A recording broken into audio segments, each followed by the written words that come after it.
progress. Oke.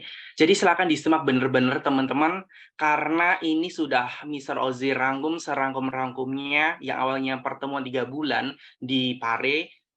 Saya rangkum jadi berapa halaman ini? Menjadi 4, teman-teman. Oke. Dan ini yang akan saya sampaikan adalah cara cepat ya, teman-teman ya. Cara yang dipakai dalam TOEFL, teman-teman. Oke. Sebentar.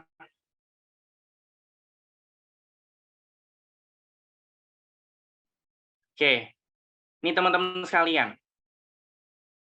Jadi ini sebelum kita masuk materi ke ini, Longman, teman-teman harus punya basic-nya dulu. Oke, atau dasarnya, atau dalam bahasa di Pare itu namanya Fundamental English, teman-teman. Oke, silakan diperhatikan dengan seksama sekali lagi instruksi dari saya. Teman-teman, just for information, ketika teman-teman waktu di SD, SMP, SMA, SMK, bahkan perkuliahan, yang namanya tenses, itu kan ada 16 tenses ya, teman-teman ya. Simple present, simple future, simple past tense, perfect, continuous, dan masih banyak lagi. Kurang lebih ada 16 tenses ya, teman-teman ya. Nah, tapi pada faktanya, teman-teman, itu sebenarnya nggak cuma 16, tapi ada 32 tenses, teman-teman, yang sebenarnya ya. Nah, dan itu juga dipelajari di Pare, teman-teman. Ada 32 tenses, bukan 16. Oke, langsung saja, teman-teman. Nah, dalam pengerjaan soal structure for TOEFL ataupun buat IELTS, nah, basic dari tenses itu berapa sih sebenarnya? Apakah kita harus mempelajari ke-16-nya? Apakah kita harus mempelajari ke-32 tensesnya? Tentu tidak, teman-teman. Nah, yang wajib kita pelajari, yang wajib kita pahami ada kurang lebih 4, teman-teman. Nah, yang pertama ada simple past perfect tense, yang kedua ada simple perfect tense, yang ketiga simple past tense, yang keempat ada simple present tense, yang kelima simple present continuous tense. Ada 6 malahan, sama simple future tense. Nah, 6 ini aja, teman-teman. Nah, ketika 6 ini sudah teman-teman benar-benar pelajari, saya yakin teman-teman akan sangat mudah mengerjakan soal structure for TOEFL, ataupun structure for TOEFL ITP, ataupun PBT, ataupun CBT, bahkan buat IELTS juga, teman-teman. Oke, kita mulai dari yang pertama, teman-teman, simple past perfect tense. Nah, oke. Simple past perfect tense. Nah, inti dari simple past perfect tense itu adalah kapan sampai kapan. Nah, rumus dasarnya adalah subjek ditambah head ditambah verb 3. Yang mana itu kalau kita artikan, artinya adalah telah atau sudah. Nah, ini tenses yang paling tua ataupun paling old, paling lampau. Nah, nanti yang tenses yang paling muda, yang maju ke depan, itu namanya simple future tense. Oke, kita mulai dari tenses yang paling tua ya, teman-teman ya, yakni simple past perfect tense. Intinya adalah itu ada range waktu kapan sampai kapan. Dan tenses dasarnya adalah subjek ditambah head tambah verb 3. Oke. Nah, maksudnya gimana sih Mr. Rozi kok kapan sampai kapan? Gini, teman-teman.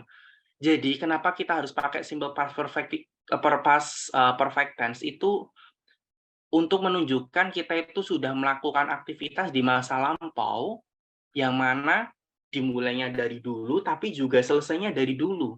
Contohnya, Mr. Rozi belajar bahasa Inggris sejak tahun 2017 dan berakhir tahun 2022. Nah, kan Mr. Rozi mulainya dari masa lampau, tapi berakhirnya juga di masa lampau kan teman-teman. Ada range waktunya, kapan sampai kapan. Nah, kalau kasus seperti ini kita pakainya simple past perfect. Rumusnya adalah subjek ditambah head tambah verb 3, teman-teman. Oke.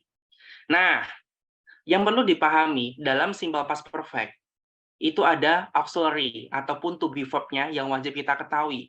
Ya, ada have, has, sama had, teman-teman. Nah, kalau have, itu hanya untuk subjek I, you, they, sama we. Sedangkan has, she, he, it, dan had itu untuk semua subjek tapi sudah lampau kejadiannya. Oke. Selanjutnya teman-teman, untuk tesis yang kedua, kita sedikit lebih mudah dikit.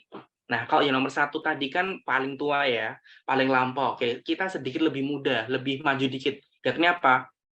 simple perfect tense. Simple perfect tense. Nah, itu artinya juga sama, telah atau sudah. Rumusnya subjek ditambah has atau have tambah verb 3, teman-teman. Subjek ditambah has atau have ditambah verb 3. Nah, lalu bedanya apa? Simple perfect tense dengan simple past perfect, Mr. Rozi. Nah, bedanya adalah kalau simple perfect tense di sini adalah kita mulainya dulu, tapi sampai detik ini tuh teman-teman masih gitu loh, masih melakukan gitu. Mr. Rozi ulangi, teman-teman itu mulainya di masa lampau atau dulu banget, tapi sampai detik ini, menit ini tuh masih berlangsung aktivitas tersebut. Contohnya, siapa ya? Mr. Alex kuliah di UGM sejak tahun 2022 sampai sekarang. Nah, itu kan ada next waktunya ya, teman-teman ya. Jadi dimulai dari dulu, tapi sampai detik ini tuh masih, teman-teman. Oke. Contohnya, saya telah makan, I have eaten. Ini contoh yang sederhananya, teman-teman. Ozzy sudah mengambil pisang, Ozzy has taken banana. Yang 3, Ririn telah bermain bola. Ririn has played ball. Ririn telah belajar TOEFL bersama Mr. Ozzy. Ririn has studied TOEFL with Mr. Ozzy. Nah, ini salah satu beberapa contohnya. Biar mempermudah, Mr. Ozzy ulangi lagi. Contohnya adalah dimulai pada masa lampau dan sampai detik ini, menit ini, hari ini itu masih berlangsung. Ozzy telah belajar bahasa Inggris pada bulan Januari 2022 sampai 2023. Oke. Selanjutnya, teman-teman. Nomor 3, kita tensesnya lebih mudah lagi, teman-teman. Oke. Simple past tense. Simple past tense, teman-teman. Nah, simple past tense itu hanya terjadi di waktu itu saja. Jadi sudah lampau, sama-sama lampau, tapi nggak ada ringis waktunya. Contohnya, saya makan kemarin. Saya telah, saya makan kemarin. Saya jogging minggu lalu. Saya membeli sepatu 1 bulan yang lalu. Jadi nggak ada range waktunya, nggak ada jangka waktunya. Itu kita pakainya simple past tense, teman-teman. Rumusnya apa? Rumusnya, Miss Rosie? Rumusnya adalah subjek ditambah verb 2. Oke. Contohnya, Ozzy makan nasi tadi malam. Ozzy ate rice last night. Ozzy cooked fried rice this morning. Nah, jadi sudah lampau, tapi nggak ada range waktunya, teman-teman. Itulah yang membedakan simple past tense dengan simple past perfect ataupun simple perfect tense. Gitu, teman-teman. Oke. Kita lanjut lagi nomor 4 ya, teman-teman ya. Oke. Tenang, teman-teman. Nanti kalau teman-teman sedikit bingung, nanti kita ada sesi tanya jawab, teman-teman, dan nanti filenya ini akan Mr. Rozi bagikan kepada teman-teman. Oke. Yang keempat, ada yang namanya simple present tense. Nah, simple present tense itu kebiasaan, teman-teman, atau habit. Kebiasaan atau habit. Rumusnya apa? Subjek ditambah verb 1. Nah, lalu untuk simple present tense ini, itu ada time signalnya, teman-teman. Time signalnya itu bisa kita artikan kayak penanda waktu. Kayak setiap menit, setiap jam, setiap hari, setiap minggu, setiap bulan, setiap tahun, setiap dasawarsa, setiap minggu, dan sebagainya. Itu namanya time signal ya, teman-teman ya. Nah, rumusnya cuma subjek ditambah verb 1 doang. Oke. Contohnya apa, Miss Rosie? Saya bangun tidur pukul 7 pagi. I get up at 7 a.m. Saya makan pagi bersama ayah di dapur. Berarti, I breakfast with my father in the kitchen. Saya minum kopi, I drink coffee. Saya mandi setiap hari, I take a bath every day. Saya sakit, I sick. Saya belajar di kamar tidur, I study in the bedroom. Nah, itu kebiasaan kita yang sering banget kita lakukan setiap hari ya. Oke, itu namanya simple present tense. Subjek ditambah verb 1. Oke, teman-teman. Kita lanjut lagi, teman-teman, ke tenses yang jauh lebih mudah lagi. Namanya simple present continuous tense. Itu artinya sedang, teman-teman. Atau sedang dilakukan saat itu juga. Rumusnya adalah subjek ditambah to be tambah verb ing. Subjek ditambah to be, entah itu is, am, are, ditambah verb ing. Oke. Kapan kita pakai is, kapan kita pakai am, kapan kita pakai are. Nah, kalau am itu untuk subjeknya I, kalau is untuk subjeknya she, he, it, dan are untuk subjeknya you, they, we, teman-teman. Contohnya apa sih, Miss Rosie? Contohnya, saya sedang belajar bahasa Inggris. I am teaching English. Saya sedang melihat Agnes. No, Ririn sedang melihat Agnes.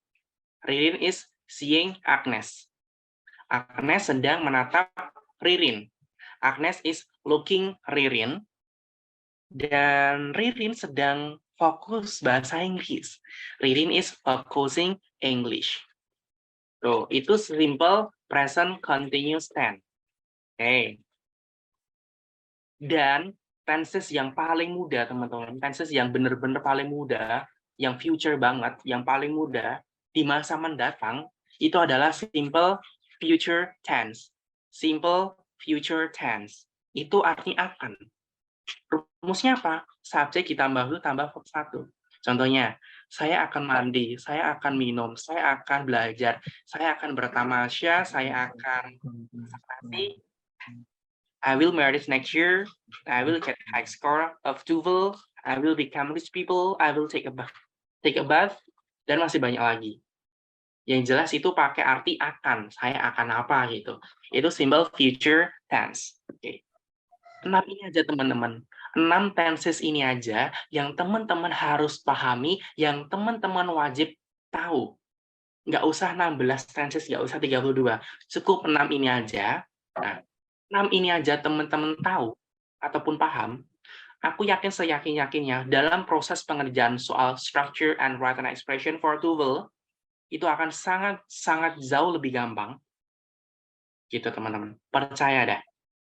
Oke. Loh, kenapa Miss Rosie bisa bilang demikian? Karena mayoritas, bahkan nggak cuma mayoritas, sih hampir semuanya lah di kampus Unpare yang diajarkan dalam TOEFL cuma 6 ini doang, teman-teman. Itu. Jadi nggak 16 semuanya ya. Itu. Oke. Nah, yang Miss Rosie blok warna kuning ini, teman-teman sekalian, nah, ketika kita pengen bermakna negatif ataupun diubah jadi negatif, contohnya saya tidak akan makan, saya tidak sedang minum. Nah, ubah negatif maknanya cukup tambahkan not aja, teman-teman. Tambahkan not setelah auxiliary atau to be. Miss Rosie ulangi ya. Tambahkan not setelah auxiliary ataupun to be. Contohnya apa? Has, have, had, was, were, is, am, are, sama will. Nah, tambahkan not aja, teman-teman. Oke.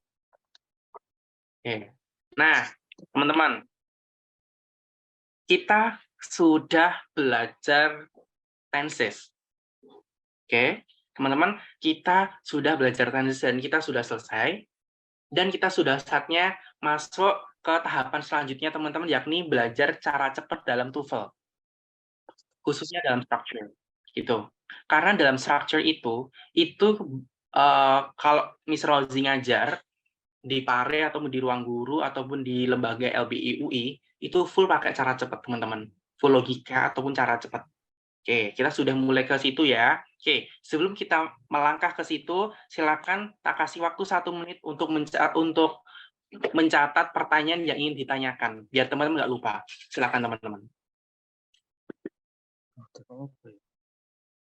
Silakan tak kasih waktu 1 menit untuk mencatat terkait tenses dulu.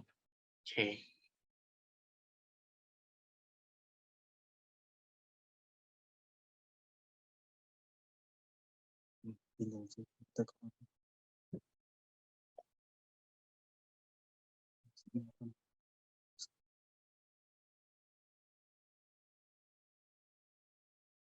Oke, sudah, teman-teman.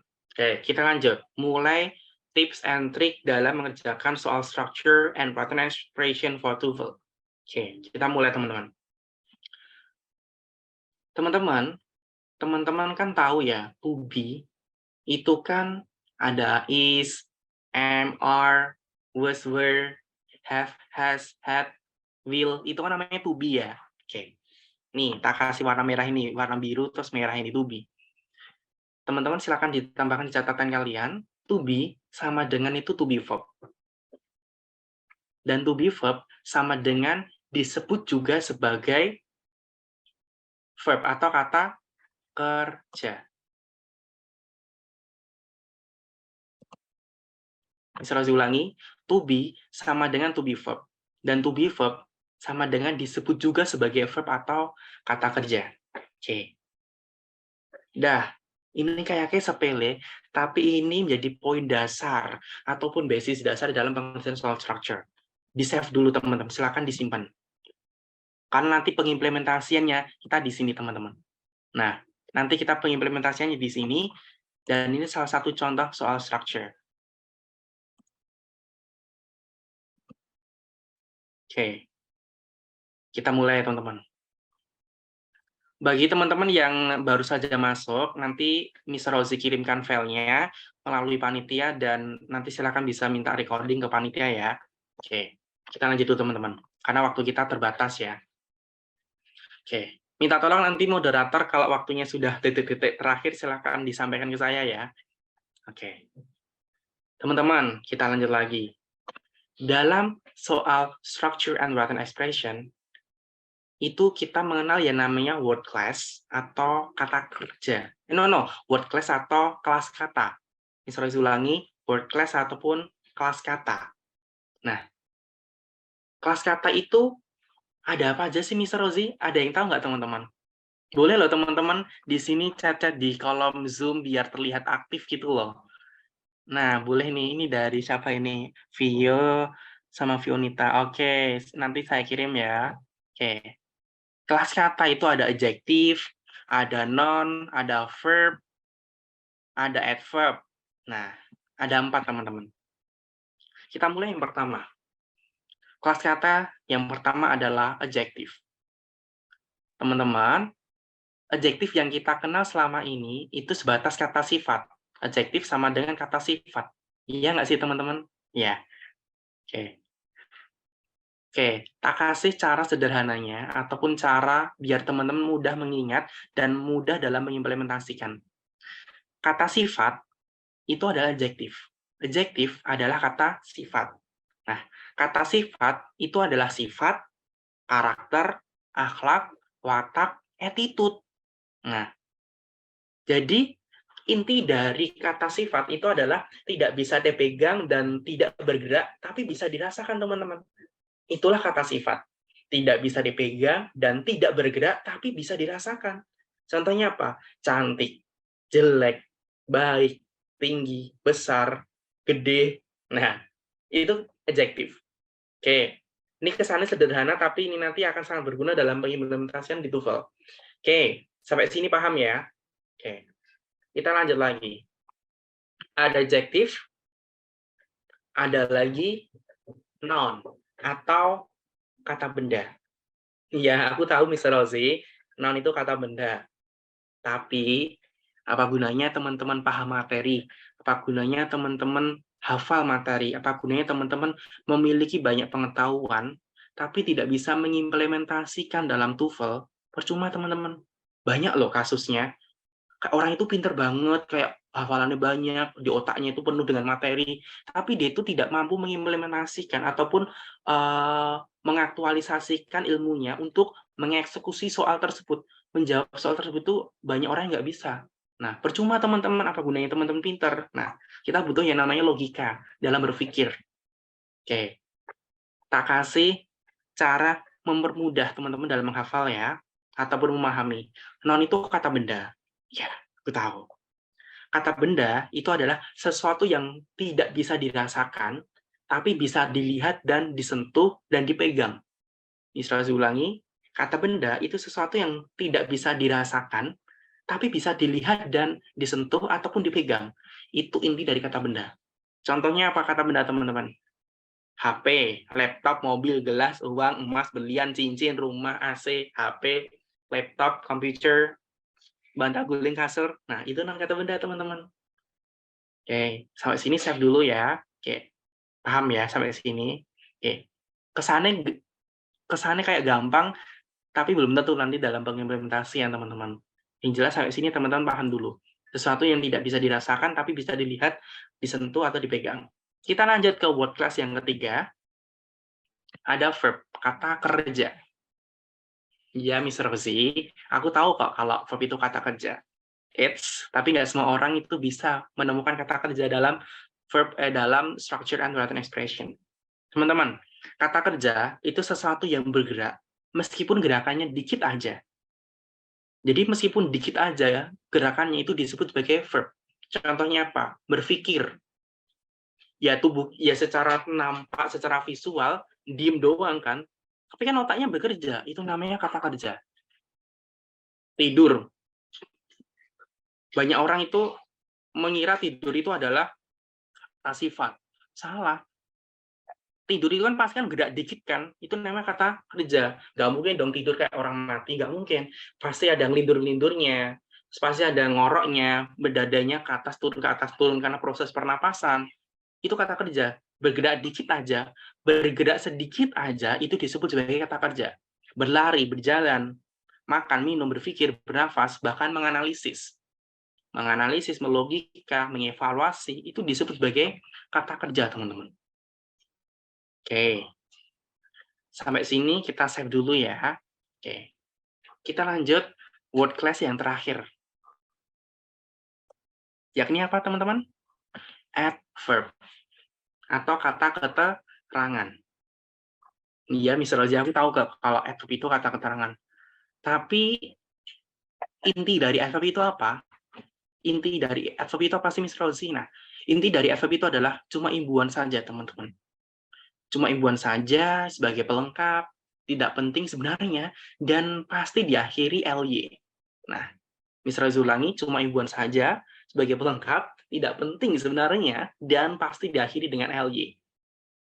Logikanya, teman-teman, kalau kita logika secara mendalam, yang namanya kata keterangan berarti dia itu sifatnya seperti pupuk bawang. Kalau kita sedang bermain kayak anak kecil itu, teman-teman, itu kita kenal yang namanya pupuk bawang. Ada, orangnya ada, barangnya ada, tapi dianggap nggak ada. Kalau meskipun ada, itu berarti membantu, tapi kalau nggak ada juga nggak apa-apa. Kan cuma keterangan pupuk bawang. Nah, itulah. Adverb itu sama dengan pupuk bawang, teman-teman. Bahasa sederhananya. Jadi ketika teman-teman menemukan adverb di structure, itu jangan pernah tergoda, teman-teman. Karena wujudnya ada, tapi dianggap nggak ada. Karena sifatnya sebagai pelengkap, ataupun keterangan doang. Nah, lalu gimana cara menemukan adverb, Miss Rosie? Yang namanya adverb pasti berakhiran dengan ly. Huruf dengan ly. Beautifully, smartly, bigly, highly. Pokoknya berakhiran dengan ly lah. Itu disebut sebagai kata keterangan atau adverb. Nah, kalau adverb itu biasanya kalau diartikan itu dengan cantik. Misal beautifully dengan cantik. Smally dengan kecil atau secara kecil. Bigly dengan besar atau secara besar. Highly dengan tinggi atau secara tinggi. Itu, teman-teman. Oke. Sudah selesai ya, teman-teman ya? Oke. Sudah selesai, teman-teman, untuk word class-nya. Oke. Silakan, teman-teman, kalau pengen ditanyakan, dicatat dulu, teman-teman. Kita akan lanjut ke tips ketiga. Kita lanjut ke tips ketiga. Nah, yang akan kita implementasikan dalam pengerjaan structure and written expression. Oke. Kita yang tiga ya, yang ini tiga, ini tiga. Teman-teman, silakan benar-benar dihafal 4 ini. Pola, ini rumus dalam pengerjaan soal structure and written expression kalau teman-teman pengen dapat skor yang tinggi. Yang pertama, adjektif ditambah noun, ataupun noun, ataupun adjektif ditambah noun ataupun adverb, ataupun adverb ditambah adjektif tambah noun. Coba amati dari keempat pola ini. Itu pola dasarnya apa, teman-teman? Dari keempat ini, pola dasarnya apa? Silakan diperhatikan sesama, teman-teman. Oke. Nah, cukup. Dari keempat ini, teman-teman, kita mendapati bahwasanya pola dasarnya adalah kata benda. Pola dasarnya adalah kata benda. Nah, silakan ditambahkan di catatan kalian, yang namanya kata benda itu letaknya wajib fardhu ain, wajib muakkad, letaknya setelah kata sifat. Ini saya ulangi, kata benda wajib fardhu ain, letaknya setelah kata sifat. Apakah boleh dibalik Miss Rosie? Nggak boleh, haram hukumnya nggak boleh. Jadi non ditambah adjektif nggak boleh. Wajib fardhu ain adjektif ditambah non. Ataupun non sendiri. Nah, loh kenapa? Logikanya gimana Miss Rosie? Karena adjektif itu kan sifat. Sifat itu kan berarti kan mensifati atau memberikan karakter pada kata benda. Contohnya, Mr. Anton ganteng, misalnya contohnya. Mr. Anton itu kan benda, non. Ganteng itu kata sifat. Yang ganteng siapa? Kan yang ganteng kan Mr. Anton. Ya kan? Berarti adjektifnya letaknya sebelum kata benda, teman-teman. Logikanya seperti itu. Sekali lagi, adjektif letaknya selalu di depan kata benda. Nah, tapi kalau nggak ada adjektif boleh nggak apa-apa. Kan dasarnya kan non. Nggak ada adjektif juga nggak apa-apa. Gitu. Nah, seperti yang Miss Rosie sampaikan tadi, teman-teman, adverb. Ada adverb-nya nih, teman-teman. Yang seperti Miss Rosie sampaikan tadi, adverb itu sifatnya seperti pupuk bawang ataupun pelengkap. Ada sih ada, tapi dianggap nggak ada, teman-teman. Pupuk bawang kan, ada sih ada, tapi itu sebagai pelengkap, keterangan doang, penambah. Misal pun nggak ada, misal pun dibunuh, nggak apa-apa, bodo amat. Gitu. Nah, jadi adverb itu letaknya di mana-mana boleh. Di depan non, setelah non, sebelum verb, sebelum adjektif, boleh, bebas. Letaknya fluktuatif seperti air lah. Di mana-mana boleh. Itu sifat dasar dari adverb. Yang mana adverb itu berakhiran dengan ly. Oke, silakan dimasukkan ke pikiran kalian. Itu nanti akan sangat gampang dalam menemukan jawaban di soal structure and written expression for TOEFL. Oke, ini yang warna hijau. Intinya, non tidak boleh diikuti dengan adjektif. Oke. Oke, kita kasih waktu 30 detik untuk meresapi dulu sebelum kita lanjut ke tips keempat. Keempatnya ini preposisi. Kita kasih waktu 30 detik. Silakan diresapi, teman-teman.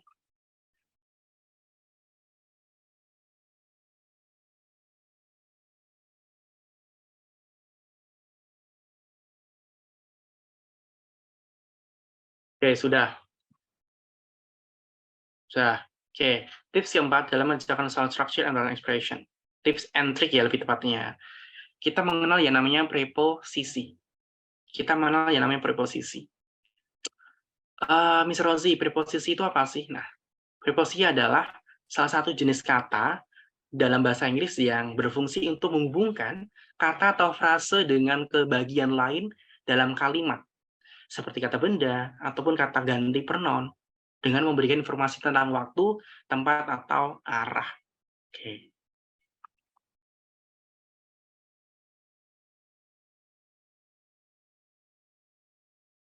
Ya, teman-teman. Nah, teman-teman sekalian, sudah dibaca ya, preposisi adalah salah satu jenis kata bla bla bla. Oke. Sudah, ini kayak umum banget ya. Oke. Langsung saja, teman-teman. Emang contoh dari preposisi itu apa sih, Miss Rosie? Nah, contoh dari preposisi itu ini, teman-teman. Miss Rosie izin blok ya. Ada ini. Nah, ini. Bentar. Nah, ini, teman-teman. Nah, ini. Ya, Miss Rosie blok warna kuning. Bukan ini. Bentar. Nah, mantap. Contoh dari preposisi, sebenarnya itu ada kurang lebih 200 lebih. 240 lebih preposisi sebenarnya. Ini siapa ini yang berisik nih? Oke. Teman-teman, kalau kita menghafal preposisi yang begitu banyak, kan kayak susah ya. Oke. Kita kasih langsung aja, teman-teman. Preposisi yang keluar di TOEFL itu ada kurang lebih kisaran 10-an lah, teman-teman. Ada in, on, at, by, for, of, from, behind, near, inside, on, beside, under, behind, in between, in front, above, out of, around. Nah, ini teman-teman, ini yang keluar di TOEFL. 98% lah. 98% ini keluar di TOEFL. Terus yang 2% apa, Miss Rosi? 2% itu preposisi yang lain gitu. Kan preposisi kan banyak banget ya, teman-teman ya. Oke. Tapi 98 sampai 99% lah mostly yang keluar ini, teman-teman. Yang sejauh ini Miss Rosi ajar ya, gitu. Kalau keluar dari preposisi ini belum pernah mendapati Miss Rosi, gitu. Oke, sudah sampai sini dulu. Oke, kita lanjut ke tips and trick yang kelima. Kata kunci. Nah, ini penting banget teman-teman. Yuk, teman-teman fokus ya, teman-teman fokus ya. Silakan teman-teman bisa fokus kalian. Oke, yang pertama, kata atau frase setelah preposisi disebut sebagai noun atau kata benda. Miss Rozi ulangi, kata atau frase yang letaknya setelah preposisi disebut sebagai kata benda atau noun. Yang pertama. Yang kedua, kata atau frase yang letaknya setelah artikel, contohnya artikel apa? A, an, sama the, itu disebut sebagai noun atau kata benda. Dan yang ketiga, noun yang letaknya sebelum verb disebut sebagai subjek, dan noun yang letaknya setelah verb disebut sebagai objek. Nah, dari sini dulu, sampai sini dulu, kita bisa mengasumsikan bahwasanya langkah pertama dalam mengerjakan soal structure, kita harus paham yang namanya verb atau kata kerja. Miss Rozi ulangi, noun yang letaknya sebelum verb disebut sebagai subjek, dan noun yang letaknya setelah verb disebut sebagai objek. Oke, kita lanjut lagi yang kelima. Teman-teman, preposisi tidak boleh diletakkan paling depan kalimat, karena tidak bisa menjadi subjek. Loh, kenapa, Miss Rozi? Karena sifat dari preposisi adalah pembunuh. Namun, meskipun tidak bisa jadi subjek, masih bisa diselamatkan menjadi subjek. Asalkan ada artikel a, and the sebelum verb. Dengan catatan preposisi tidak nempel di artikel. Oke, nanti kalau teman-teman bingung, kita implementasikan di soalnya ya. Oke. Lanjut lagi, kata atau frase yang depannya ada to, maka pasti menjadi kata benda. Contohnya, to study, to eat, to run. Nah, teman-teman kalau kita ketahui, study, itu kan kata kerja ya, benar. Itu kata kerja. Eat, kata kerja. Run, berlari, itu kata kerja. Tapi teman-teman, kata kerja yang depannya ada kata to, itu tidak bisa disebut sebagai verb karena sudah dibunuh dengan to. Dan itu adalah noun.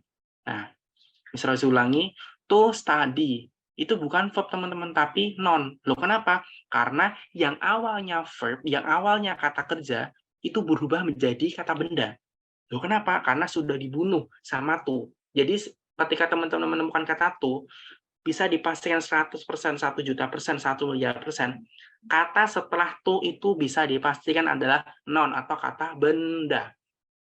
Nah, kalau dalam grammar ini materi verb infinitive. Nah, tadi verb infinitive. Oke. Selanjutnya teman-teman, modal. Dalam bahasa Inggris kita mengenal yang namanya modal. Contohnya apa sih? Must, should, can, have to, could, might, dan masih banyak lagi. Itu namanya modal. Must, should, can, have to, ought to, terus apa lagi ya? Kayak could, must, ataupun ought to juga. Nah, itu namanya modal ya teman-teman ya. Nah, dan perlu diingat, modal itu wajib diikuti verb satu murni. Nggak boleh ditambah dengan s, is, ing, ataupun ed teman-teman. Nggak boleh. Itu teman-teman. Oke. Dah, sampai sini dulu teman-teman. Nah, dah silakan teman-teman tak kasih waktu 1 menit untuk mencerna dulu teman-teman. Silakan tak kasih waktu 1 menit untuk mencerna sebelum kita break dulu. dari moderator, terus nanti kita lanjutkan ke sesi 2. Karena kita yang lebih lama itu nanti di sesi 2, teman-teman. Gitu. Kalau sesi 1 tidak terlalu lama lah, cuma gini doang. Tapi nanti kita akan bedah, bener-bener bedah, sebedah-bedahnya di sesi 2. Nah ini loh, nah seperti ini. Ini exercise. Kita akan bahas ini teman-teman nanti sesi 2. Di sesi 2 kita akan bahas soal dari Longman Complete Course for the TOEFL Test. Ini teman-teman. Dari Deborah Phillips. Ini yang dipakai di Kamus Dispari, teman-teman. Oke. Contoh soalnya kayak ini. Ini yang apa namanya? Yang structure. Oke. Oke, teman-teman. Sudah? Silakan tak kembalikan ke moderator. Setelah moderator nanti kita bahas ke sesi 2.